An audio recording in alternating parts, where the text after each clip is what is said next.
Hello and welcome. Now in this course, what we are going to be doing is we're going to be discussing all of the ways that you can use private label rights, or PLR, to make your online business more profitable.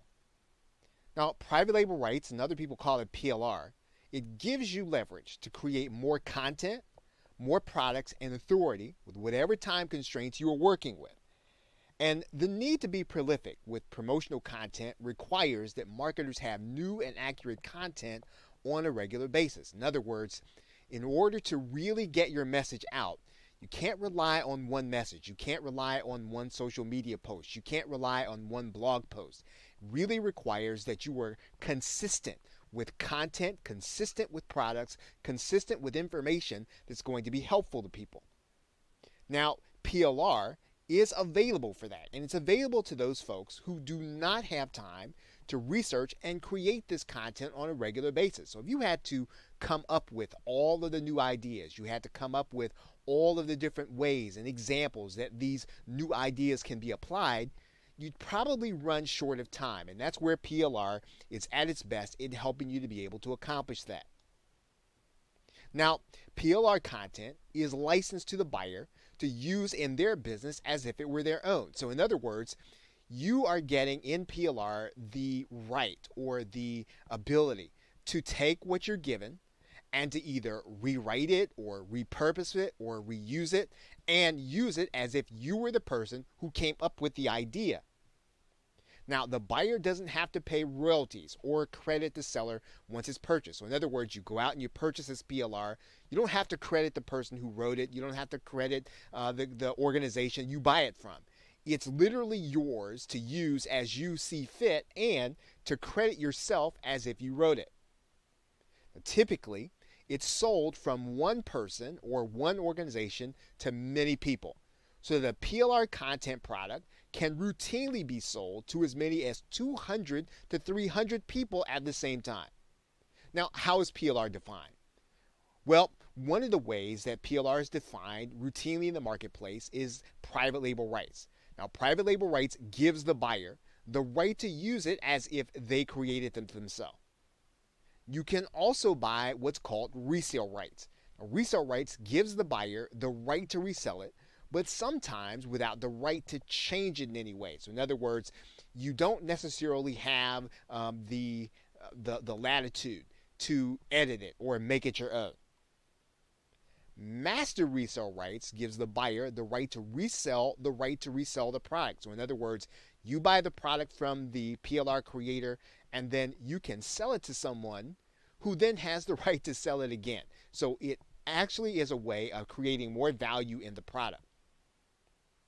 Sometimes you can define PLR as personal use rights. So you're really getting the right to learn from or benefit from the product directly.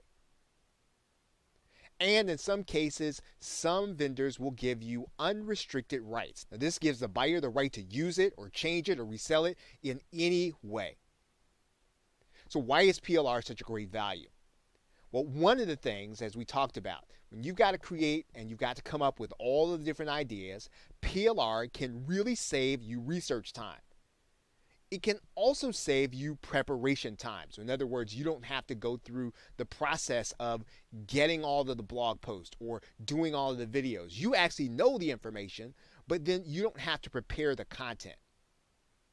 PLR can provide the buyer with a way of instantly creating additional value. So you can add PLR to an existing information product you already have, giving the buyer something else, and then instantly creating more value. And actually, in some cases, you can even charge more as a result of adding the PLR. PLR can give the buyer expertise on previously unknown topics. And this is one of the best ways to use PLR. If you want to become an expert on a particular social media topic, you could buy the PLR, learn what's in it, and then use it in order to create content or information products. So let's talk about the ways in which you actually handle PLR once you buy it. So one of the first things you should do is really read and understand the rights certificate. Typically, any resale rights product, PLR product, they're going to give you all of the ways that you are legally able to use that product. And you want to read that rights certificate carefully. You want to make sure that you are within the bounds of the rules created by the seller.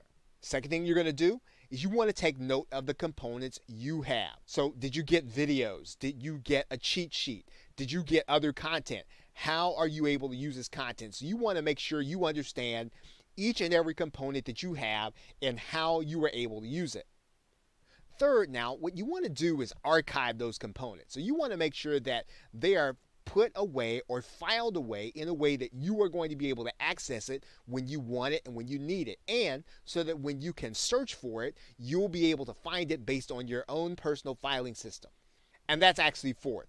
You want to label that component archive so that you can easily search it. You want to make sure that anytime you want to find a video on a certain subject, that you're able to easily find that based on your filing system and your archiving system.